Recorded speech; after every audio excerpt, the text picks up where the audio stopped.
आज नगरपालिकेच्या निवडणुकीच्या निमित्तानं आपण कराड शहरामध्ये संवाद मेळावा आयोजित केलेला आहे।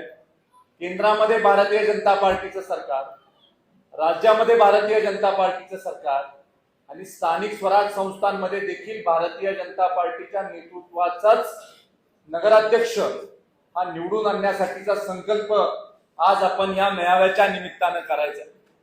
माझं स्वप्न आहे की कराड शहरामध्ये एकही झोपडपट्टी शिल्लक ठेवायची नाही।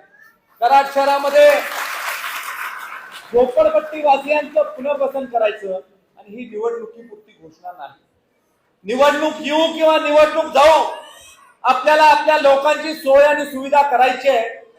एकंदरीत कराडचा सर्वांगीण विकास करण्यासाठी एक नव्या दमाची, नव्या विचाराची लोक ही आपल्याला उभा करण्यासाठी आपण सगळे पाठीशी भारतीय जनता पार्टीच्या उभं राहणं अत्यंत गरजेचं आहे।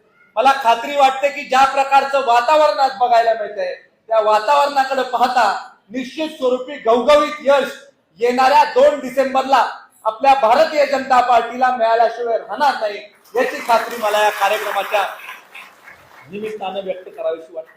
छोट्या छोट्या पक्षांचं महत्व राष्ट्रीय राजकारणामध्ये कमी होतानाचं चित्र देखील आपल्याला मागच्या 10 वर्षामध्ये आणि या कार्यकालामध्ये बघायला मिळते।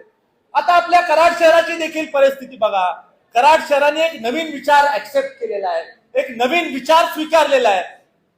त्या नवीन विचाराप्रमाणे त्या मोठ्या पार्ट्या आहेत, राष्ट्रीय स्तरावर काम करणारे जे पक्ष आहेत त्या पक्षाला अधिकची पसंती देताना आज आपले कराडचे नागरिक दिसतात आणि त्यामुळे आज राष्ट्रीय पक्षांबरोबर जायचं, केंद्रामध्ये राज्यामध्ये ज्याची सत्ता आहे अशा लोकांबरोबर जायचं, अशा प्रकारचं वातावरण आज आपल्या कराड शहरामध्ये आपल्याला बघायला मिळतं।